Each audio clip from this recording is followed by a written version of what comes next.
आज देखने जा रहे हैं क्लेविकल के जो क्वेश्चंस हैं ऑस्टियोलॉजी, जो वाइवा के हिसाब से ज़्यादा इम्पोर्टेंट है।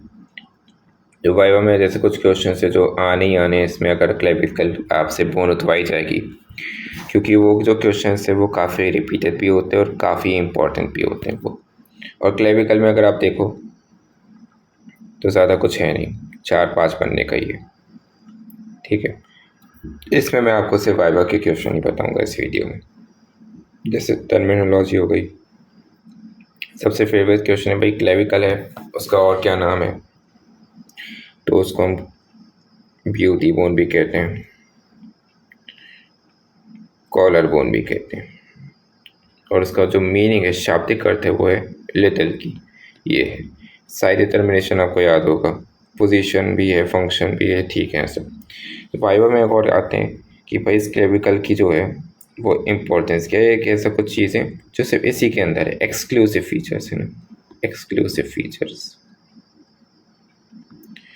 उसको बोलते हैं पेक्युलरिटीज, ठीक है। जैसे it is a only long bone line horizontally in the body, ये ऐसे पाई जाती है, और ये लॉन्ग बोन की भी कैटेगरी की। तो लॉन्ग सिर्फ एक ही ऐसी लॉन्ग बोन है जो इस तरीके से प्लेस्ड है, ठीक है। दूसरा हो गया, इट कैन बी ईजली पैल्पेटेड, क्योंकि विजिबल है थ्रू द स्किन। ये पहली बोन है जो ऑसिफाई होती है। दूसरी बोन कौन सी होती है, मैंडिबल। ये भी वाइवा का अच्छा क्वेश्चन है, ठीक है। पहली बोन है क्लेविकल, दूसरी बोन है मैंडिबल, और इसमें 2 प्राइमरी सेंटर्स होते हैं, और ये it is only long bone which ossifies in membrane, क्योंकि दूसरी लॉन्ग बोन ऑसिफाइड कार्टिलेज, इसलिए, ठीक है। और कभी कभी पियर्स भी कर जाती है सब क्यूटेनियस नर्व से, जिसका नाम कह सकते हैं इंटरमीडिएट सुप्रा क्लेविकुलर नर्व, ठीक है। फीचर्स ये तो आप समझ ही जाओगे आप ना, शाफ्ट है, उसमें लेटरल 1/3 होगा, प्लस मीडियल 2/3 ऑफ क्लेविकल है, उसमें 4 सरफेस होते हैं, एंटीरियर, पोस्टीरियर, सुपीरियर, इन्फीरियर। उसके जो पोस्टीरियर वाले उसकी बात करते हैं, पोस्टीरियर सरफेस में यानी जो पीछे वाले साइड है क्लेविकल के, वहाँ से काफ़ी स्ट्रक्चर्स निकलते हैं, 5 स्ट्रक्चर निकलते हैं, और ये वाइवा में आते हैं क्वेश्चन। तो पहला अभी मान लो प्लेक्सिस, अब एक ही प्लेक्सिस है अपर में, ब्रेकियल प्लेक्सिस, तो divisions of Trunks of brachial plexus, पहला पॉइंट ये हो गया।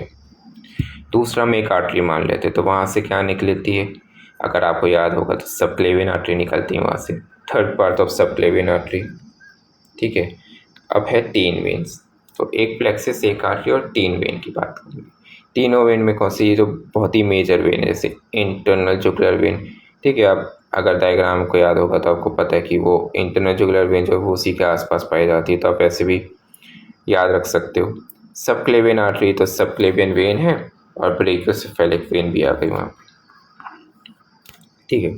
फिर वही न्यूट्रिएंट आर्टरी होती है, clavicle rises from suprascapular artery, ठीक है, सब चीज़ें। फिर ऑसिफिकेशन है, 2 प्राइमरी 1 सेकेंडरी। अब भाई जिसको एग्जाम में टॉप करना, 6 मार्क्स चाहिए, तो वो याद रख सकते हैं पूरे लाइन। इन appear during shaft 56 week, fuse on 45 day of the intrauterine life. Secondary centre जो है वो कहाँ आता है, प्यूबर्टी के साइड के समय अपीयर होता है, और फ्यूज़न 20 साल में होता है, यही है। अप्लाई जो है ये आता है वाइवा में, है ना। जैसे सबसे कॉमन बोन फ्रैक्चर होने वाली क्लेविकल, बर्थ के समय फ्रैक्चर होने वाली बोन क्लेविकल। इसका जो कॉमन फ्रैक्चर साइट है वो जंक्शन है द मीडियल 2/3 एंड लेटरल 1/3। क्यों, पहला है वेट ट्रांसमिशन और दूसरा है एंगल ज़्यादा बनता है ना, 2 कर्वेचर मीट करते हैं इसलिए। अभी आप डायग्राम देखो, ये है फिगर ऑफ 8 बैंडेजेस, तो ये फ्रैक्चर से रिलेटेड है, जैसे ये वाला पॉइंट हो गया। Fractures treated by immobilisation with figure of 8 bandages. इसका अगर आपको समझना है और तो मैं आपको समझा देता हूँ। अब भाई ये बैंडेज कुछ इस तरीके से कि फोर्स ऐसे लगा रहा है मीडियली की, अगर ये देखा जाए तो ये मीडियल साइड की तरफ फोर्स लगा रहा है। भाई फ्रैक्चर होता है तो उसको सधे रहने के लिए, अगर मतलब मीडियल साइड की फोर्स लगा रहा है, तो सधे रहने के लिए अगर वो ऐसे फोर्स लगाएगा ना बैंडेज, तो वो चीज़ें सधी रहेंगी। क्या सधा रहेगा, ये जो क्लेविकल है जो उसके 2 पार्ट हो गए एक तरीके से, तो इसलिए ये सधा रहेगा। आप ये बात जानना कि जब क्लेविकल जब ब्रेक होती है ना, तो मीडियल वाला जो ऊपर जाता है, लेटरल वाला जो बोन है वो नीचे की ओर भागती है, कुछ अलग टाइप का हो जाता है, इसलिए ऐसे लगाना ज़रूरी रहता है। तो उससे क्या रहता है, फोर्स ऐसे लगाना ज़रूरी रहता है, तो उससे वो क्लेविकल जो है वो ज़्यादा ऊपर नीचे नहीं जाती। देखो यहाँ पे आप देखो, ये जो है लैटरल लेवल,